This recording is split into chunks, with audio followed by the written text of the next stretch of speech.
I still remember the exact moment my world cracked open like a fault line splitting beneath my feet.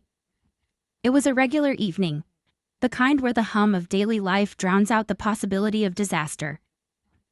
The dishes were drying on the rack, the scent of fresh laundry hung in the air, and I had just poured myself a glass of wine, sinking into the couch after a long day. I had no idea that, within the next hour, my entire marriage would be exposed for the lie it was. It started with a single email, a simple notification from the bank. At first, I didn't even plan to open it. I had always trusted Mark to handle our finances. He was the numbers guy, the one who insisted on managing our accounts, investments, and savings. He made it sound so boring, so tedious, that I never questioned it. But something about this particular notification made me pause. Maybe it was intuition, maybe it was fate. When I clicked on it, my breath caught in my throat. A withdrawal? A huge one. $150,000. Gone. I felt my stomach drop, my pulse hammering in my ears. My hands trembled as I scrolled through the details, my mind racing for an explanation. A business investment? An emergency expense. But the transaction note chilled me to my core. Real estate purchase. Real estate? We hadn't talked about buying anything. We had been saving for years, dreaming of upgrading to a bigger house once we were ready to start a family. That money was ours, my savings too. And yet, here it was, vanishing into thin air. Panic gave way to a deep, gnawing suspicion. Mark wasn't home yet. He had late meetings all week. Suddenly, I wasn't so sure those meetings were with clients. My heart pounded as I did something I had never done before. I started digging. It didn't take long to find what I wasn't supposed to see. One click, and I was inside our joint bank account. More withdrawals, more transfers, all leading to one thing: the purchase of a house. But not in our name, not even in his name. It was in her name, Sophie Reynolds. I knew that name. Mark had mentioned her before, just a coworker, just a friend.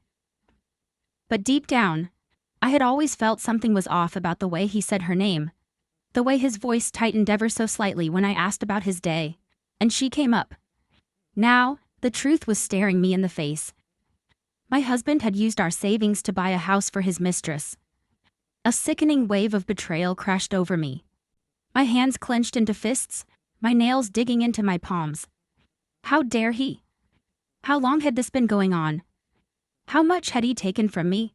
Not just money, but years of my trust, my love, my commitment. I refused to cry. Not yet. Not when there was something much more satisfying I could do. Mark had always underestimated me. He saw me as his wife, his responsibility, someone who stayed in the background while he made the big decisions. He forgot that I wasn't just some naive woman who sat at home waiting for him. I had built my own career, learned my own skills. And one of those skills? Legal research.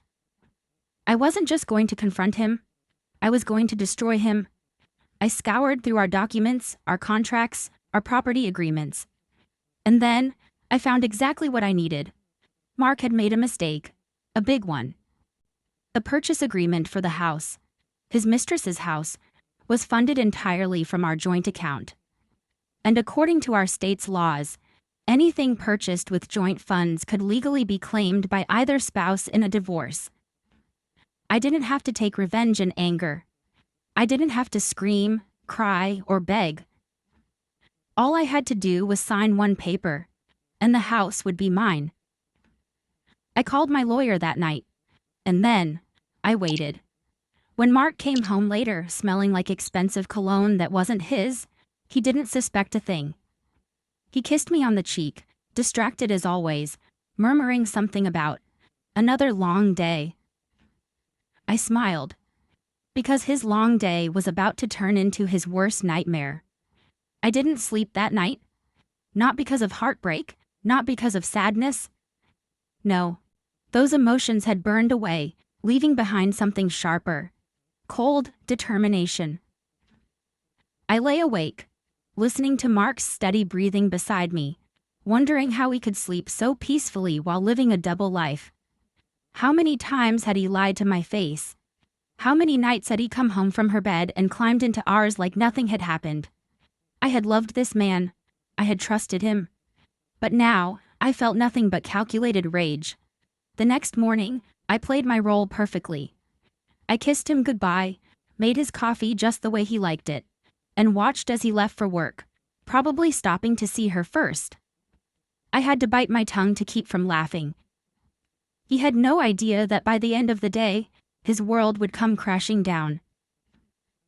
I spent the morning at my lawyer's office, going over every detail of our plan. The legal loophole was airtight. Because Mark had purchased the house entirely with our joint savings and hadn't put it under his name, he had no legal claim to it. But I did. And all I had to do was file the paperwork. By noon, it was official. Sophie's dream house? Mine? Mark's secret love nest. Gone. By the time I got home, I felt a kind of calm I hadn't felt in months.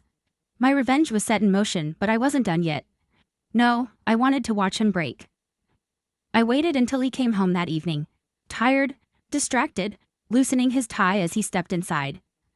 He barely glanced at me as he walked toward the kitchen, probably texting her. "Long day?" I asked sweetly. He sighed, rubbing his temple. "You have no idea." I smiled. Oh, but I did.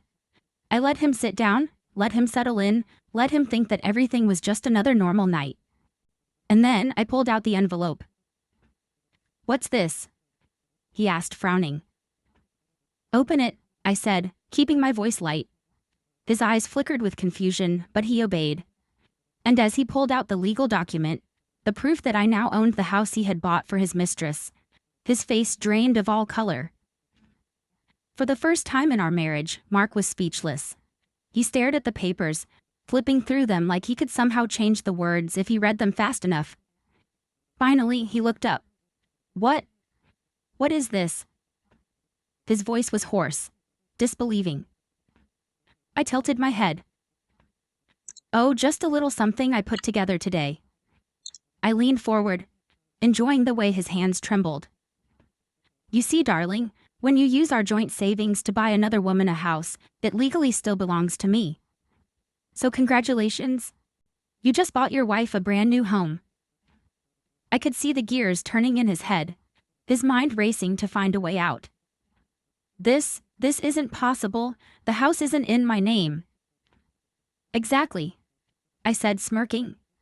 "Which means you don't own it. But the money that bought it, that was ours. And as your wife, I had every right to claim it." I watched as realization dawned on him. He had cheated. He had lied. And now, he had lost. His hands clenched into fists. You had no right." I laughed, cutting him off. "No right? No right? Are you really about to lecture me on rights when you stole our money to play house with your little girlfriend?" Silence. For the first time, he looked scared. "Good." I stood up, taking my time, walking around the table until I was right beside him. "Oh, and one more thing," I whispered. "Sophie doesn't know yet." His eyes snapped up to meet mine, panic flashing across his face. "That's right," I said. "She still thinks you bought her that house." And I was thinking, maybe I should be the one to tell her the truth. I mean, it's only fair, don't you think? I stepped back, letting him fully absorb what I had just said. His face twisted in horror, in realization. He wasn't just losing the house, he was losing everything. I grabbed my phone and with a slow, deliberate motion, dialed her number. I made sure he was watching as I put it on speaker. He lunged forward, trying to grab the phone, but I stepped back. I teased. Wouldn't want to be rude now, would we? The line rang once, twice, and then she picked up. "Mark?" Sophie's voice was soft, sweet, completely unaware of the storm about to hit her. I smiled. "Actually, it's not Mark, it's his wife." Silence. Then, a hesitant, "Who?" Oh, you heard me, I said, my voice dripping with amusement. I just wanted to let you know that the house Mark promised you. Yeah, it's mine now. A sharp intake of breath. What? Yep. Turns out when you cheat with a married man, sometimes his real wife gets the last laugh. I looked at Mark, whose face had gone completely pale. So, sweetheart, I just wanted to call and let you know. If you were planning on moving in, you might want to start looking for a new place. She sputtered, trying to form words, but I didn't care to listen. I hung up. Mark just sat there, stunned, his phone slipping from his fingers.